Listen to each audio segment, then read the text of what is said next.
Yo, what's good, everybody? My name is Cosmic, and I want to welcome you to my channel, Opinion Stated, where I give unfiltered, opinionated sports takes. Let's go.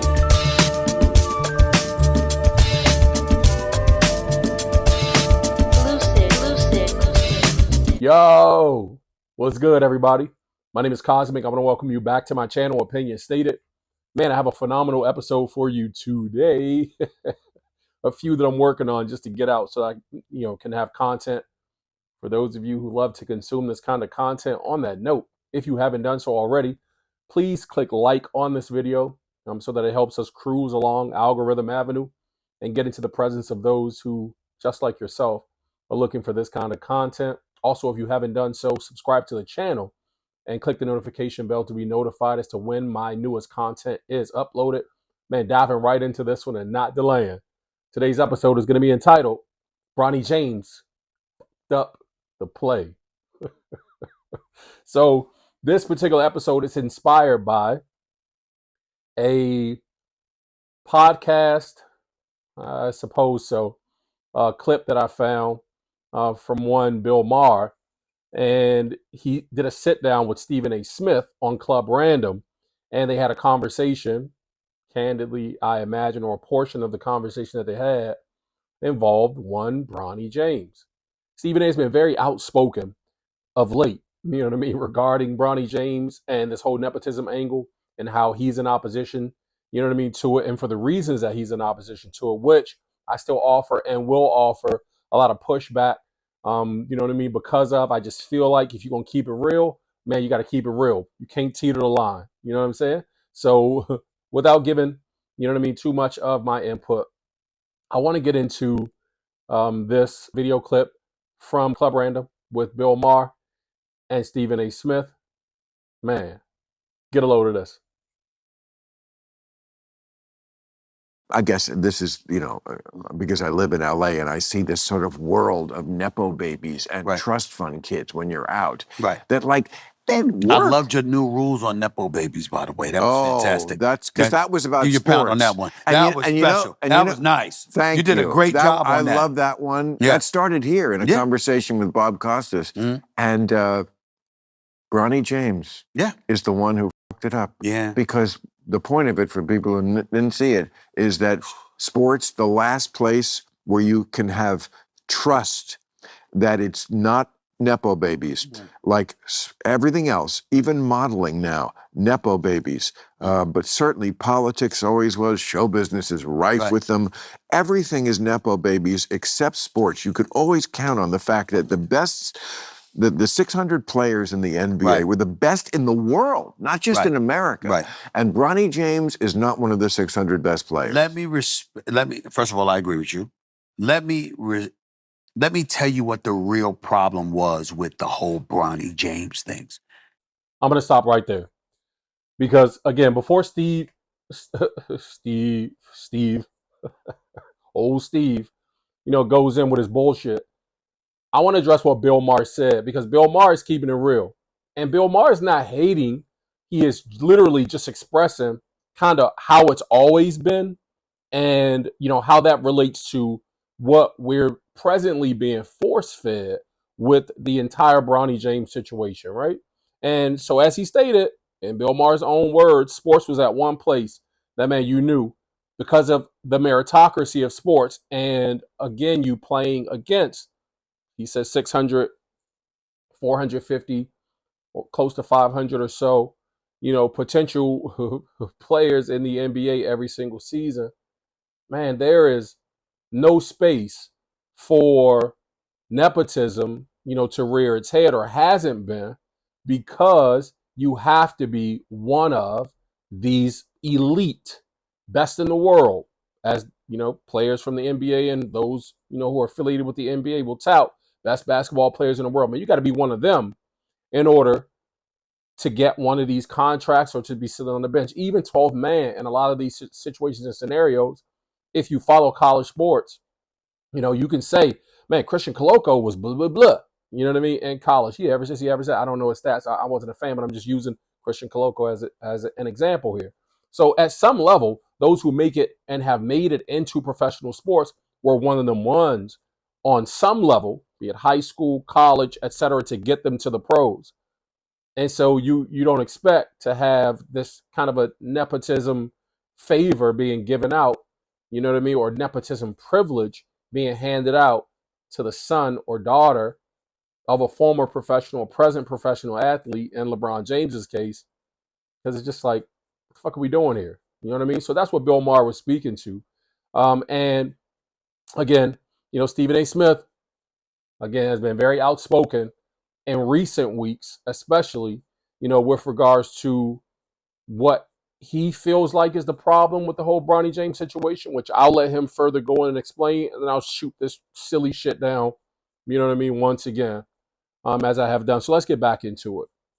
And I love this kid, and I love his Not against him. Not against him. His mama, listen, LeBron James is one of the top 2 players in the history of basketball. He's on the Mount Rushmore of basketball. He's absolutely amazing, okay? And a good dude as well. Yeah. Let me explain where they messed up about Bronny. LeBron James has done so much for this league. Him wanting the moment of being in an NBA game with his son is not the crime. Here's what the crime was, Bill. You have that moment on opening night. At that moment, Bronny James, you know you belong in the G League. Go to the G League. Right. You know why you're here. Listen, this was important to my dad. My dad is phenomenal. He's done so much to the game. Right. And the one thing that he dreamed of having was me on a basketball court for an NBA game with him. Ladies and gentlemen, now that I got this moment, it's time for me to go and earn my stripes. I didn't earn it at USC because I wasn't there long enough, right? I'm a high school All-American averaging 14 points a game, all right, which is better than most of us, by the way, but still, high school All-Americans usually are doing more than that. All Bronny James had to do, and I understand that that's a lot to put on a kid that's 19 years old or so, but all Bronny James had to do was say, now it's time for me to go to the G League, y'all. Yeah. I got to earn my stripes. Then a Bill Mahr and others can't come out and say what they said. But because he was soaking it all in, right? And one game after another, you're traveling with the team, you're in uniform, and you're taking up one of those roster spots. Now it brings into question the meritocracy and what was religiously associated with the NBA, which is why your point was not only on point because factually you were correct, but your timing was impeccable. Nice. See, you didn't wait. It wasn't like 6 months later or anything. No, you were right there, week 1. Like, wait a minute, y'all. Wait a minute now. Let's stop acting like, I did and you that were right. 2 years ago. Yeah. Well, before that, I even said in the piece, it's funny, I even said in the piece, everybody wants to see Bronny James in the league with his father. So you spoke about Bronny James 2 years ago. 2 years I didn't know that, Bill. I didn't know that. That's when I did that piece. And I said, everyone wants to see it, but he won't make it unless he's good enough. And then they fuck that up. And I even mentioned Doc Rivers' kid plays, but not because he's Doc Rivers' kid. But Austin Rivers, because he's good enough to he's play good enough in to the be on an NBA. league. Austin Rivers was good enough to be on an NBA roster, Absolutely. especially defensively. Yes. And coming out of Duke, playing at Duke, and being drafted, he earned those stripes. No, Stephen A. Smith is full of shit, bro. And so a lot of things that he said. First of all, as I addressed in a previous episode, I don't like this idea from Stephen A. Smith, or this assertion from Stephen A. Smith, that it's Bronny's responsibility to speak up and say, hey, man, I appreciate the Nepo privilege, but, just send me to the G League for all of that. If it's on Bronny should have stayed his ass in college. So Bronny should have spoke up and said, when the Nepo opportunity was offered to him, like, nah, bro, I'm not ready. I know what my dad wants. My dad wants me to come into the league to play with him. He only got a few of them left that hanging there for one more season so that I'm ready for the next level, or that I'm assured that I'm ready for the next level confidence-wise, and so that I can stay for the long haul, man. When you're gone, you're on the way out, I'm on the way in. I want mine to last maybe as long as yours lasted, or at least for as long as mine is supposed to last. So if there's a Bronny James should have, that should have been the conversation. But going back to a previous episode as well, Rich Paul said he sat down with Bronny and asked Bronny, what do you want? Because we have a potential for you not to get drafted at all. You know what I mean? So what do you want to do? And Bronny said, I want to hear my name called. So see, Bronny's been along for the ride the whole time. So this assertion that Bronny somehow now, after receiving the privilege, after the glitz and the glamour, after the lights and everything, and the press conferences, and this whole new world he's been introduced to as a professional basketball player, albeit by virtue of a nepotism privilege, you think he's just going to say, man, look, take this back. I don't want it. The fuck out of here. Who would do that? Would you really expect a 20-year-old kid to do that? Come on, bro. Like, who at 20? I at 20 would not have done that. Ain't no fucking way I'm going to expect that Bronny James is going to do it. Like, come on, bro. So, again, if you're going to keep it real, keep it real. And I just really dislike, you know what I mean? Like, the Stephen A. Smiths trying to ride and teeter the line. You're trying to, like, you know what I mean? Like play both sides. You can't play both sides, man. If you're going to call it out, you got to call it out. One interesting thing that I love that he said to Bill Mahr is like, oh, man, da, da, da. And your timing of when you said it, I mean, what you said was factual. It was on point, blah, blah, blah, and your timing was impeccable because you said it from day one of the season. Bill was like, nah, I said this shit 2 years ago. 2 years ago because I saw it coming. And I was like, bro, nah. Stephen A. Smith is also on record as saying while Bronny was in high school and in college, I haven't watched him play. Nah, I'm saving it. I don't even want to see him play. Now, when he said that, even for me as a basketball fan, I'm like, what the fuck?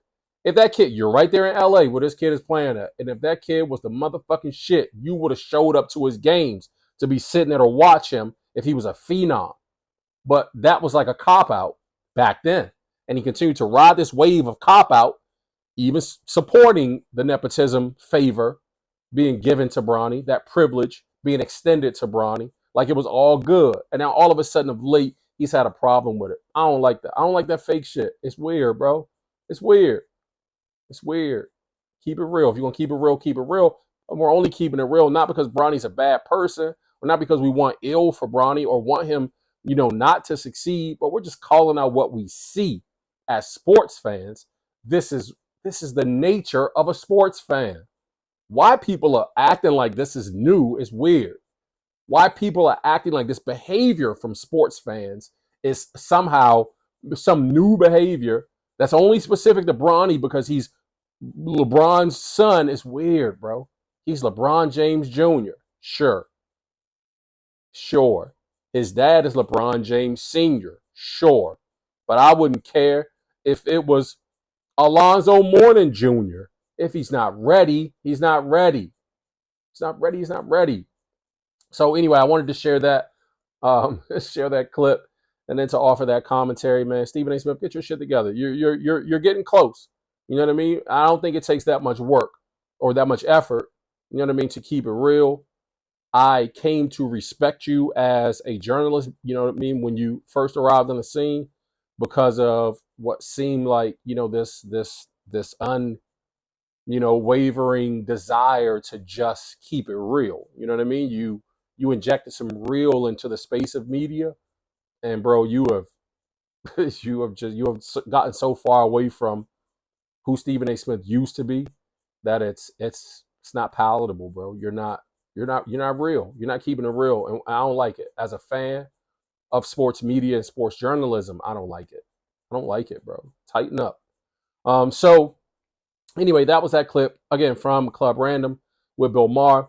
I was thinking, and I'm kind of sitting back, and I'm like, the one person that we haven't heard from on the subject is Savannah James, and it's not like Savannah's outspoken, wife of LeBron James, mother of Bronny James, or LeBron James Jr.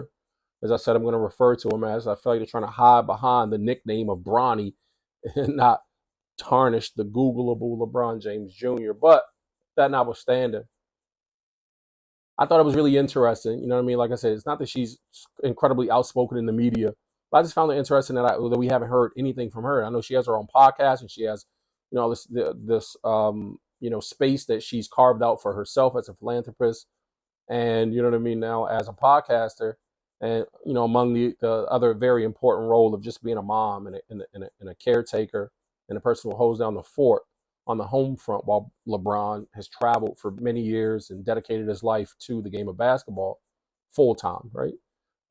But I, just did a little research, and I was like, let me see if I could find her just saying something, right? Just saying something about the kid since he's been into the league. And I found this. It's an episode that she appeared on, the Tamron show that she appeared on, and she just kind of gave some brief, a little something to Bronny. So let's hear that, and then I'll give some commentary. But at the same time, you're creating your legacy while acknowledging, and we're going to have to bring it up, your son made history. I won't even mention the other guy. But because having a child, listen, I didn't know until I had Moses. Anxiety and stress I stay up at night Googling all kinds of ailments my child doesn't have. So when you have a child, that becomes a source of stress and anxiety. But then they grow up. Yes. And they're on their own making history. How did you feel seeing Bronny and LeBron there together making history? First of all, extremely proud. I honestly didn't know how I would feel once I saw them on the court together. And I'm like, I see them in the driveway all the time. Like, it's not a big deal. But understanding the moment and the history and just how special it was. It was a really amazing I'll tell you, feeling. Technically, that's your DNA too. Yes. Yes, I've seen your basketball skills on the YouTube and on your channel. I was a softball player. So one thing I wanted to point out is I didn't really know how I was going to feel in the moment. You know what I mean? Like, see him in the driveway all the time. You know what I mean? Like, for years, I've watched him play ball, et cetera, et cetera. It did not hit her like the moment would have hit her if Bronny had earned his way into the league. And so even as the image of she and LeBron sitting at a G League game, that look on her face, man, tells me she is not a happy mama. Not with how the situation is playing out. Not at all. You know what I mean? Because they set this kid up for failure. And it would have been a much more powerful moment from a historical standpoint. Come on, man. These people can't be that stupid. I just really, really have an issue, and I have long had an issue with people pretending to be dumb when I know they're not dumb. Or just being dumb, and I recognize that they're dumb, and they have no clue that they're this fucking dumb, and they want me to be this dumb with them. It's offensive, bro. And so I know that these people can't be this dumb. So to me, what this boils down to, because that the moment, I had to realize the history of it all and blah, blah, blah. Like, it's bullshit. It was a bullshit fabricated moment. So of course it didn't give you all the jitters. I read an article where she was saying, obviously, she's nervous just looking at him take the court and like do his thing out there. And she's prayed like, God, give me all the anxiety and nervousness that he could possibly have. You know what I mean? So that he could do his absolute best. Well, clearly that didn't work. It was a prayer that God heard. Unfortunately, because he didn't earn the moment. But it must be. I mean, can you imagine what it would feel like to play in front of, 20, 30,000 people screaming and chanting all kinds of different, things. She has also spoken out in recent years about approaching a fan in the stands while Bronny was a high schooler who flicked Bronny off. You know what I mean? And she literally went up to him like, yo, that's what we doing? We flipping off kids now? Like, what's good? And so when you can't control, 30,000, but you're subjected now to listen to all the scrutiny from everybody, especially with social media, man, that amplified amount of pressure that Bronny spoke about in his introductory press conference has been metastasized. Bronny tried to warn them. They wouldn't listen. When I say they wouldn't listen, I mean Savannah, LeBron, all of their handlers, Rich Paul, Rob Pelinka, they wouldn't listen. And you know why? because these people love the spotlight. They love opportunities like that to sit on shows and be patted on the back for doing a thing, regardless of the sacrificial nature of that kid's confidence and everything else that comes along with it. So I just wanted to go into that. I wanted to share my 2 cents and give my opinion on, the Bill Mahr take, and then also to introduce just Savannah with her, I don't know how to feel. Bullshit. And I want to hear from you guys in the comments. Before I do that, though, I was just reminded there's a because I don't mean to drag Savannah, you know what I mean, like at all. I don't mean to drag any of them. I'm just speaking the truth. But at this G League game, and like that's shown in this image here, as LeBron's looking like shit, this ain't going good, and Savannah's looking like, ooh, like boy, she got a mouth on her, bro. I could tell, boy, she got a mouth on her, bro. So I could tell she got some choice just ready. I can't imagine what her and Bron's conversations are like. You know what I mean? Like, to be a fly on the wall. But this Joker is wearing and wore a T-shirt that you can see the top portion of here that reads, I am the pressure. I am the pressure. And the megalomaniac had a picture of himself on an image of himself under the words, I am the pressure. He's right. He is right, yo. This narcissistic megalomaniac is correct, bro. He is correct. He is the pressure. He has put all this pressure on this kid. He is the ultimate pressure for his own kid, much to his own kids, and now the scrutiny that's coming along with this decision, his own undoing in this present season. But man, tell me what your comments are. Share your opinion. That's been the basis of this particular episode. I want to hear from you all. Tell me what you're thinking. I said I wasn't going to do any more Bronny James videos, but I can't. I can't. They're just.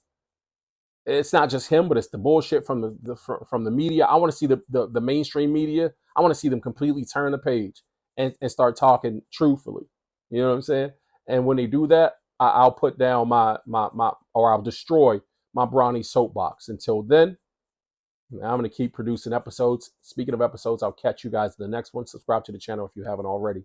Until then, blessings.